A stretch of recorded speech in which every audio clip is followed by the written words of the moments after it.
We begin our bulletin this afternoon with an update of the late Homa Bay Senator Otieno Kajwang's father, who was yesterday rushed to hospital upon receiving the news of his son's death. Doctors at the hospital in Kisumu have been monitoring his situation overnight, and we're now joined on phone by our Kisumu reporter Fred Omulo for more details. Fred, you did say to me earlier before this bulletin that you are able to speak with the doctor who's attending to Kajwang's father. Fred Omulo, are you on the line? All right, we seem to have lost Fred Omulo. We'll definitely be looking to get back in touch with him so that he can give us an update on that. Elsewhere, though, leaders of the Coalition for Reforms and Democracy say the late Otieno Kajwang's death was no accident. The post-mortem being conducted on the body this afternoon will determine what led to the late senator's death.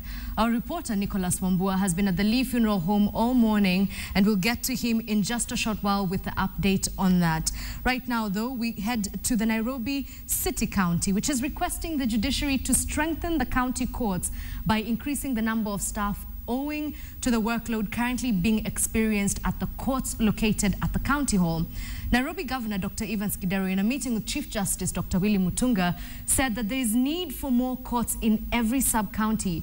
Mutunga, on the other hand, said that he will hold a forum with the judges and magistrates and address the matter raised by Nairobi Governor. This year, 2014, the county so far has registered in 3 courts in 10 months, 19,000 cases arising from the violation of county laws. Some of these have been dispensed with and others are pending, whilst others are ongoing. This huge turnover calls not only for increase in the staffing of existing courts, but also in the establishment of more court stations throughout the county. We've considered your requests of expanding courts in the city. So Kasarani obviously needs a court, Embakasi needs a nature court, and the Gong, and that has been considered and approved, and we will probably in the near future have a discussion on how the county government can help us in terms of infrastructure. Thousands of Kenyans and other persons of other nationalities living in the U.S. illegally are waiting with bated breath as President Barack Obama prepares to deliver a speech touching on undocumented immigrants. Obama is expected to outline the actions he intends to take to allow over 5 million undocumented immigrants to live in the U.S., setting off an explosive battle with Republicans. The speech by Obama could bring a sigh of relief not just to Kenyans living illegally in the U.S., but to their families here in Kenya as well. It is a move that could potentially allow the immigrants to stay in the U.S., at least temporarily, without the threat of deportation. Everybody agrees that our immigration system is broken. Unfortunately, Washington has allowed the problem to fester for too long. The basic outline of the plan, as relayed by people familiar with its planning, includes deferring deportation for the parents of U.S. citizens, a move that would affect up to 3.5 million people. Administration officials say a key part of the announcement will be allowing the parents of American citizens who are undocumented immigrants themselves to remain in the United States without the threat of deportation.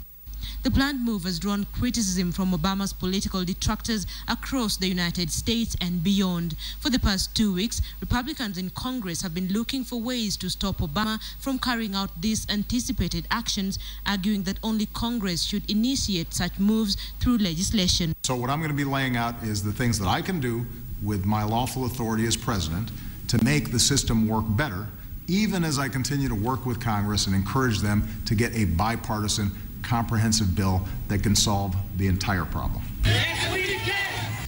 This move by Obama could give reprieve to thousands of Kenyans who went to the U.S. with student visas but opted to pursue other opportunities without regularizing their immigration status and have for years failed to travel to Kenya for both social and business purposes because of fears they would be unable to regain entry to the U.S.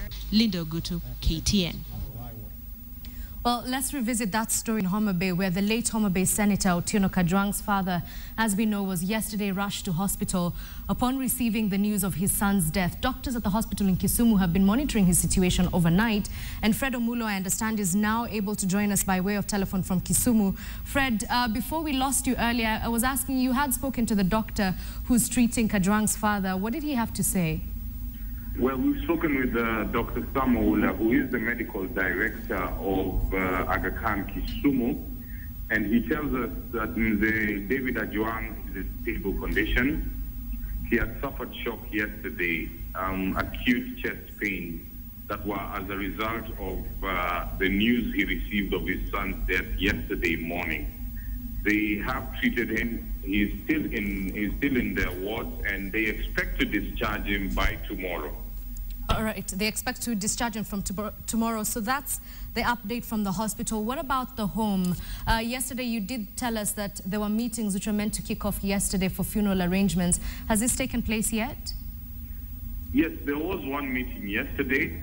The late senator's youngest brother, Moses Otieno, told us that they held a meeting yesterday evening, and they expect to hold another one today. Yesterday's meeting was just to absorb the shock and to get everything and everyone together so that they can deliberate on how to deal with the situation. All right. Today's meeting, they plan to come up with different roles for different people in which they will be able to organize themselves for subsequent events such as the burial, etc. Fred, could you please paint a picture for us on what exactly is happening in the home? I'm assuming there's a lot of people streaming in and out. How is that being controlled? It's really been a somber mood out there, and mourners are still streaming in, delivering their condolences, but there's not too much chaos. It's a spontaneous order. People are still very, very shocked about the whole event, and they still don't know what to expect, what to think about. There's a lot of speculation about how the senator could have died. So all of these things are happening simultaneously, and no one really knows where to go, what to do, what step to take. And that's what they are doing. They're looking up to the family to come up with a committee that will more or less guide them. Okay, Fred, you're painting a picture of a family which is still trying to get everything in order. But I'm just wondering, is this home open to members of the public? Have we seen any elected officials going into the home? Or is it just close family and friends who we've seen going into the Homa Bay homestead? Senator Kajwang was really a property of the public. So his homestead was open to mourners from all over. Yesterday, the members of the county assembly in Homa Bay streamed to the place. They were there in the early morning, and they actually held a tribute session just like it happened in the National Assembly and the Senate. And then after that, it was just open to members of the public, family, friends, people from all over. We've had officials from the county government here in Kisumu, Migori. All of them have gone there, condoled the family, consoled them, and spent some time with them. Thank you very much, Fred Omulo. He is joining us from Kisumu, where he's keeping an eye on the situation with regard to the late Homa Bay Senator Otieno Kajwang's father, who was yesterday rushed to hospital after he received news of his son's death. We're still trying to get in touch with Nicholas, who is at the Lee Funeral Home, but we haven't been able to yet. So right now, let's give you an update on what's happening with regard to county allocations. And the Commission on Revenue Allocation has forwarded the proposals on the new revenue sharing formula for the counties to the Senate. Now, the Senate will have the final word on the formula, which proposes revenue sharing based on the development factor and personnel emoluments. We have now forwarded it over to the Senate. The Senate now will take it off, and they will now start their own consultation, because public finance in this country is very, very consultative. We need to talk to everyone. So the Senate is also going to start that process once more. They will invite the public, invite all the institutions that have a counter view to go and listen to them before they make a decision, because the final determination is by the Senate. It's now time for business, but don't be fooled. Agony is in studio and he'll be coming with, to you later with a business chat. But we begin with what's happening at NIC, where the bank has reported a 19% jump in pre-tax profit to 4.7 billion shillings from the third quarter ending September 30th, thanks to an increase in the bank's loan book, which grew 26% to 96.8 billion shillings. This saw interest income jump 18% to 10.1 billion, increasing the bank's total operating income to 8.5 billion shillings compared to 7.8 billion in the same period last year. Now, the bank's deposit base also rose 22% to 98.5 billion, while non-funded income was up 10% to 2.7 billion shillings, in line with the group's strategy to diversify its revenue sources. The results come as NIC Bank rolls out its ambitious expansion plan that includes growing its loan book and also increasing its footprint in the region.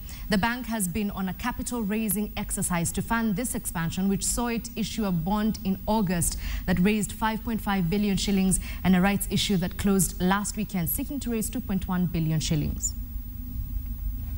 Elsewhere, the sugar sector, tongue twister, the sugar sector used to be the engine that powered the Western Kenya economy, but years of mismanagement, under-regulation and, of course, outdated farming techniques have seen the sugar sector lose its shine and taste.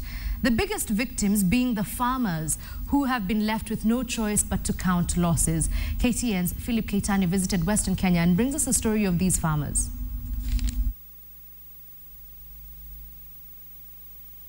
The industry in Kenya is a 5 billion shilling sector, supporting approximately 6 million people.